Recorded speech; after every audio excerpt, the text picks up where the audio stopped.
Hello, everybody, and welcome to the 23rd meeting. And we have some very interesting discussions today.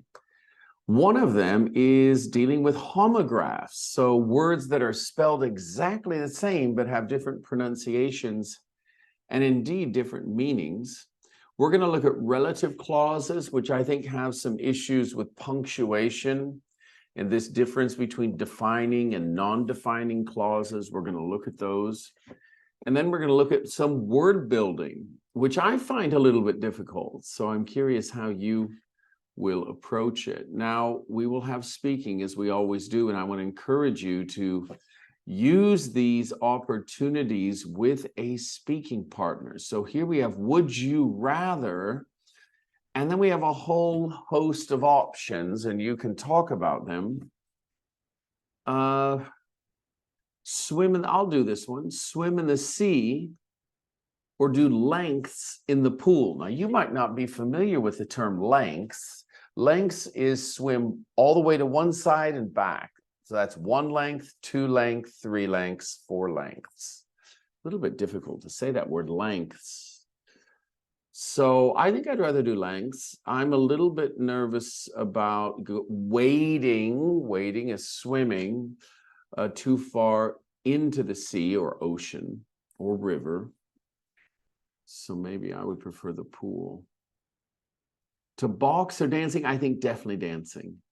I don't think we need our heads hit any more than they already are as children, you know, when we fall.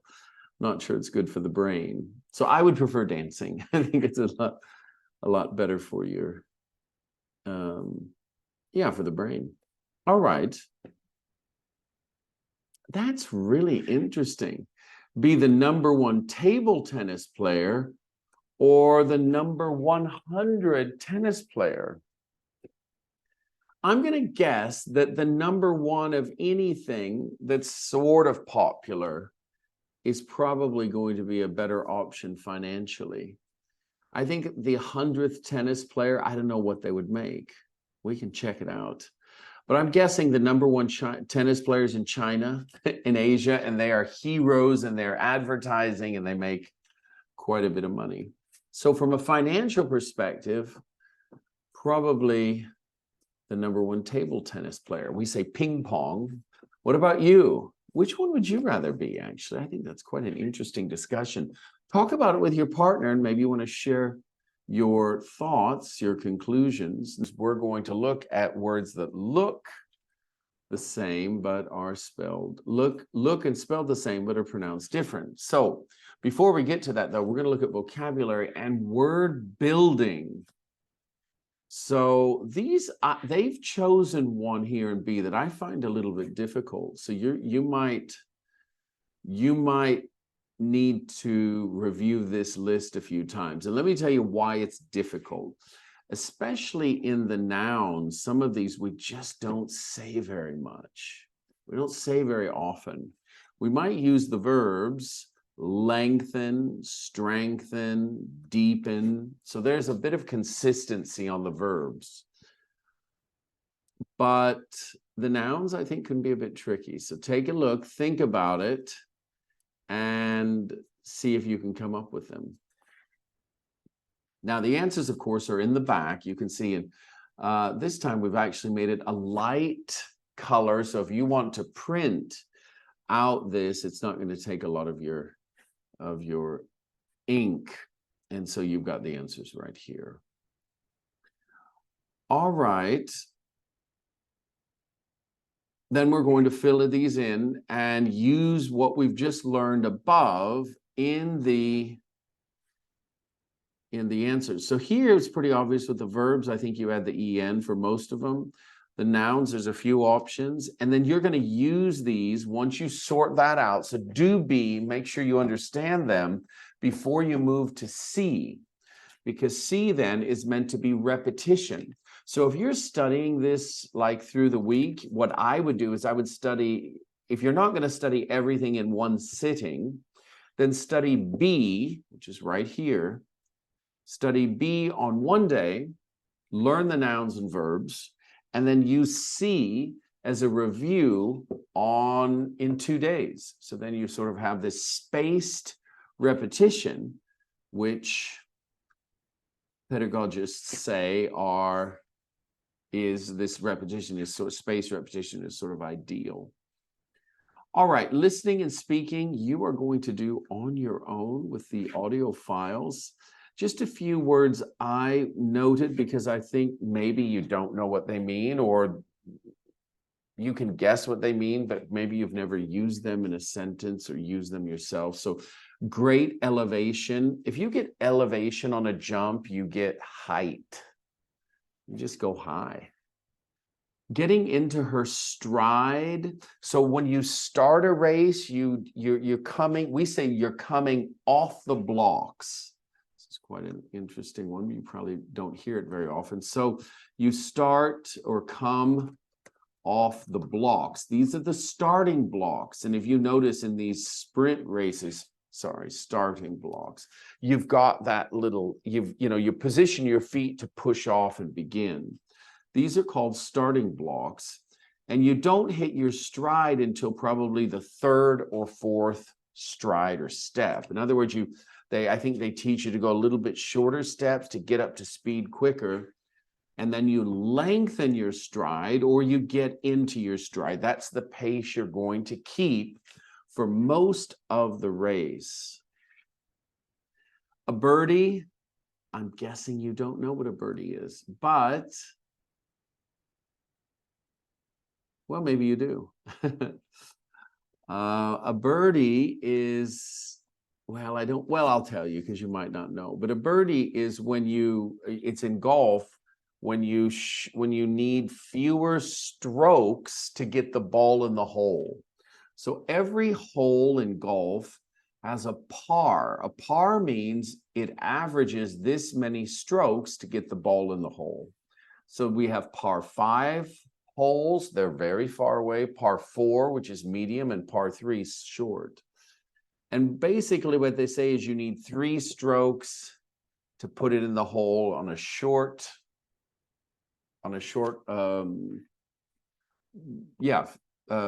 hole? We say a short hole because there are 18 holes on a course, 18 holes of golf. And then on the long ones, the longest ones are par 5. So if you make if you only take 4 strokes instead of 5, that's called a birdie. And if you make it in 3 strokes instead of 5, that's called an eagle.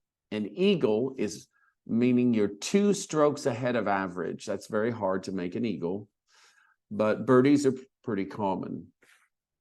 All right, if you turn your elbow, you might need to go to the doctor. It can be painful. I hope that doesn't happen.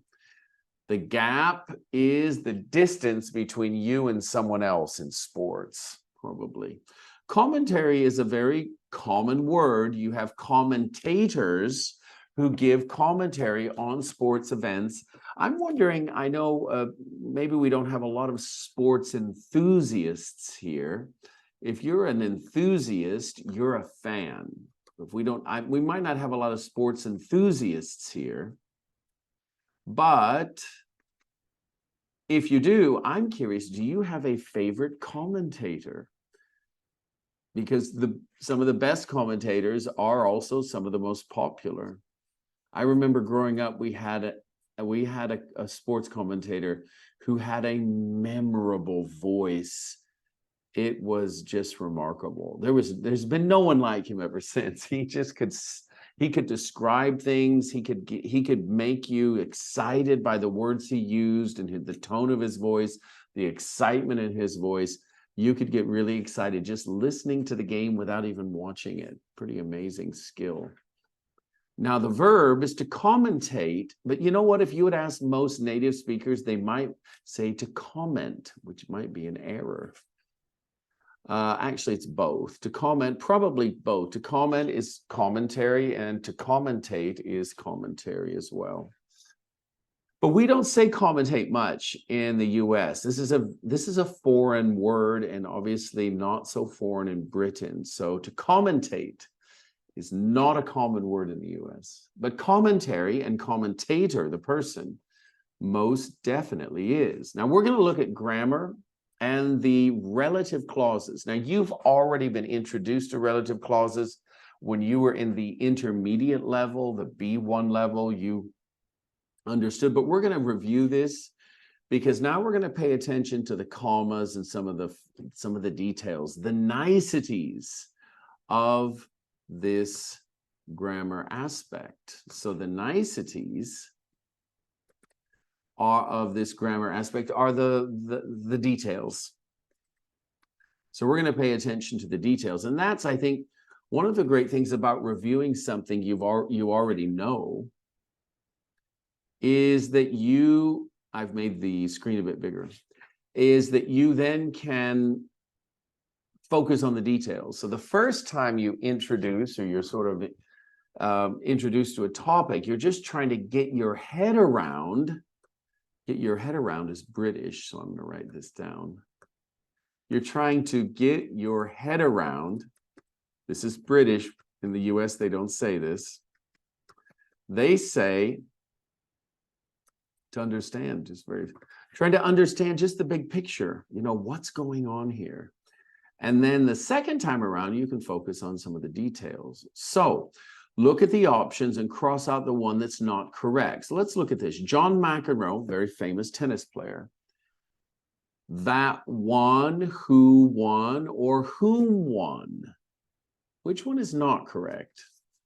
What do you think?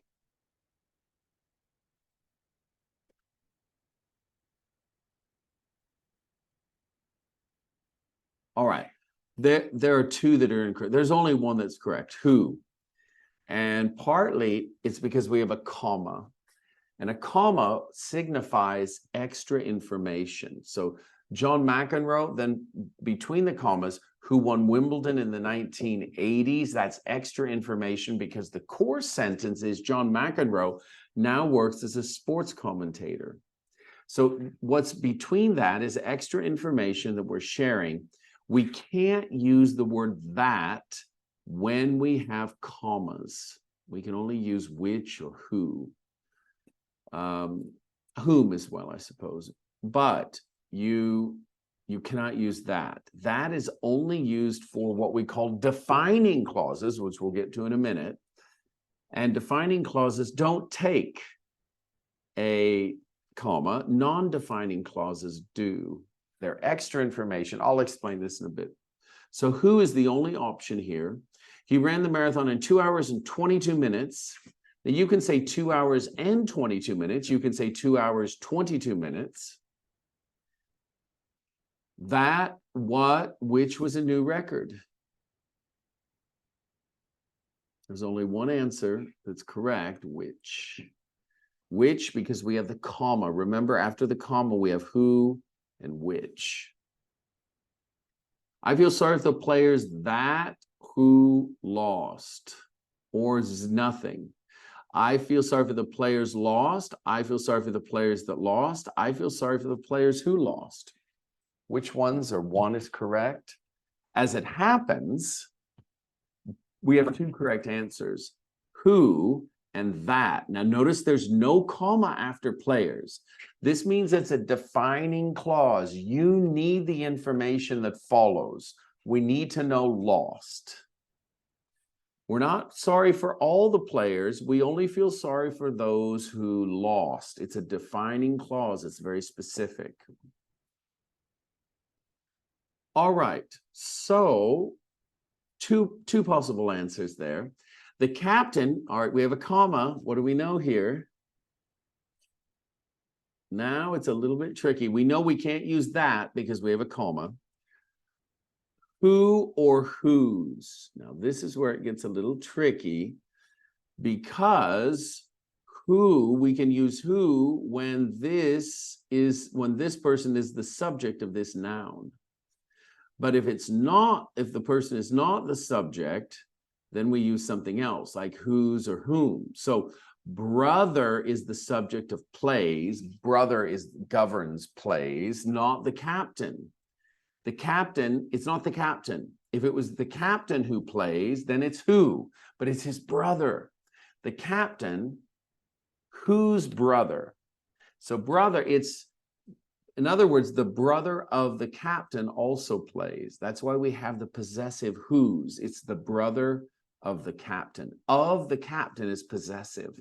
The captain's brother plays on the team, but we can also say the captain whose brother plays on the team. So we have two options when we have this possessive.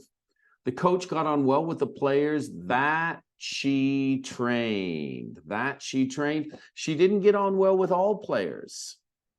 That's why it's a defining clause. You need this information. She didn't get on well with the players. No. She got on with the players that she trained, or who she trained, specifically those people. So that and who are correct, because we can't have a comma here. It's not extra information. So if there's no comma, that is possible and who is possible. I will tell you that in formal writing, we normally use who, but in speaking, that is very common. That, the word, is very common. New trainers, thanks. They're just that I wanted. No, they're just what I wanted. Yup. They're just which I wanted. Nope. They're just what I wanted. What I wanted is the answer here, and we're going to find out why later. These are the gloves that or which. There's no comma here, so that or which describe gloves. These are the gloves that or which Muhammad Ali wore when he beat Joe Frazier. All right. Actually, these are the gloves Muhammad Ali. We don't even need this one now. We can use all three, that, which, or none. All three are fine. These are the gloves that Muhammad Ali wore. These are the gloves which Muhammad Ali wore. These are the gloves Muhammad Ali wore. All of them are possible. All three are fine. Now, in formal writing, you want to use that or which, but when you're speaking, a lot of people drop that or which because you don't need it. You have a different subject. Muhammad Ali wore. So if you have a different subject of or noun that governs the verb wore, then you don't need which or that. It's optional. All right. Here we go. Get rid of some of these. Now, as I've mentioned, in informal English, we tend to use that, and we leave the subject out. She's the player John told us about. Sometimes we just get rid of, or we drop the that. She's the player that John told us about. That's fine. She's the player John told us about. That's also fine. All right. Now we're going to go to the pronunciation. Where is it? 160, which is right here. I'm going to go through these, and I just want you to, I've already gone through the rules, but let's just do it one more time for those of you who are unfamiliar with the importance of the comma. So she's the woman who or that won the marathon. This is a defining, do you see here, defining clause. We need that information or we don't know which woman. We have no idea which woman. There are thousands of women in the stadium. We need to know which. There are 1,000 women who run, tens of thousands who run marathons, hundreds of thousands. So how do we know which one? It's the one who won the marathon. So that, who or that are both fine. That's the stadium, which or that. Again, there's no comma, so both that and the others are fine. Which stadium? The stadium that is going to be used. Now for number 2, let's look at that. So we use we use whose to mean of who or of which. So this has 2 options here. That's the neighbor whose dog, the neighbor's dog, the neighbor's dog. That's the neighbor whose dog never stops barking. It's the dog of it's the neighbor's dog, the dog of the neighbor, which we don't say, it's the neighbor's dog. That's the neighbor whose dog never stops. I mean, dog is now the subject of that subclause, whose dog, never stops barking. James, number 3, is the man who I met. That's the shop which I told you about. And because we have different subjects, James and I, shop and I, it's optional whether you have who or which. James is the man I met at the party. James is the man who I met at the party. James is the man that I met at the party. That's the shop which I told you about. That's the shop that I told you about. That's the shop I told you about. 3 options. My sister's the only person to whom I can talk. That's very formal.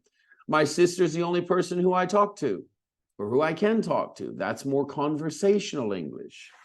This is the room in which I was born. That's rather formal.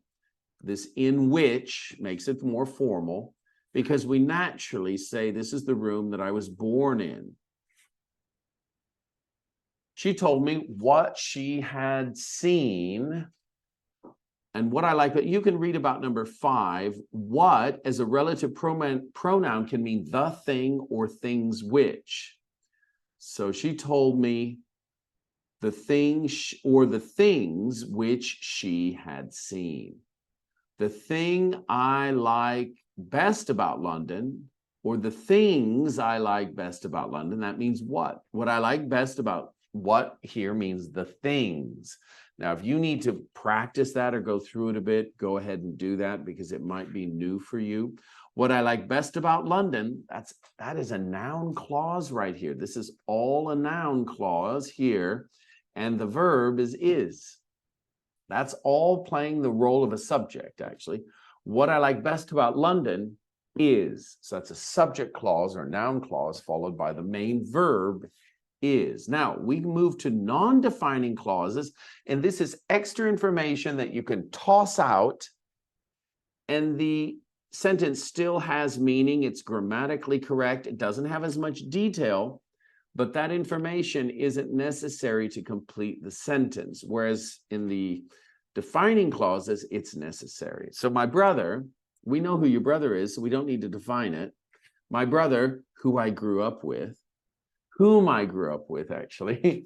Now, if you didn't grow up with one brother and did grow up with another, then it would be a defining clause. But if it's your brother, we obviously know you grew up with him. My brother, who doesn't like sport, was given a tennis racket. So we have these commas, and we can't use that. Now we can't use that. We can use that with the defining, but not the non-defining relative clauses. Again, we can't use that for which because we can only use which in these others. We can't use that after a comma. It just doesn't work in English. But I know in a lot of your languages it does. This is the unfortunate reality. Buckingham Palace, which was built in the 18th century, is visited by thousands of tourists. So the main sentence is Buckingham Palace is visited by someone. So number 2, Adriana hasn't come to class for 2 weeks, comma, which is a bit worrying. Now, what's interesting about number 2, which can refer to the whole sentence, the whole of the preceding clause. So Adriana hasn't come to class for 2 weeks, which is a bit concerning. What's a bit concerning? The fact she hasn't come to class for 2 weeks. So which actually is substituting for that whole sentence. It's really amazing. So which refers to the whole preceding clause, main clause or sentence. Now, we have a lot of these here. You can read about it in 3. You can read about it here, lots of different options. They've got 3 children, all of whom are good at sport. My favorite foods are bread, biscuits, and cakes, none of which are good, very good for me. Interestingly, this might be an error. Normally we say none of which is. That's normally how we write that. A lot of parents, many of whose children, this is not so common, but you can say it, many of whose children go to the local school, this is extra information, are protesting. So a lot of parents are protesting. That is the main sentence. All right, you've got some homework here to do. And finally, on the homographs, These are words that are spelled the same, but have different pronunciations and meanings. Let's look at this. Bow is to move your head. So bow, I bow. At church, you often bow, or in religion, you often bow, because bowing is a sign of respect and subservience. This is a very big word. Subservience. Especially in the noun, is a noun. Subservient is more, the adjective is more common. Subservience. I think that's, oh goodness. Subservience, I'm not sure, something like that. So bowing is a sign of subservience or honor, showing respect. But look at the next one. The bow and arrow is what you use in archery. The bow and the arrow. In the Olympics, they have archery. Archery has been around for a very long time because, of course, that was a form of, that was a weapon in battles of ages past, a long time ago. That was the bow and arrow was used. You didn't have to rely on much technology or technological advancements. Now, the next part I'm going to let you do, but I might even do a video on this for my Instagram. I find these very interesting, and you're going to have to think about it. I had to think about it as I went through them. And you've got the audio file below 10.4 to check, but I think it's going to be quite interesting. And then, of course, you've got the answers. Well, there we have it. Study hard, take your time, enjoy each moment you're learning something new, and I'll see you very soon. Bye-bye.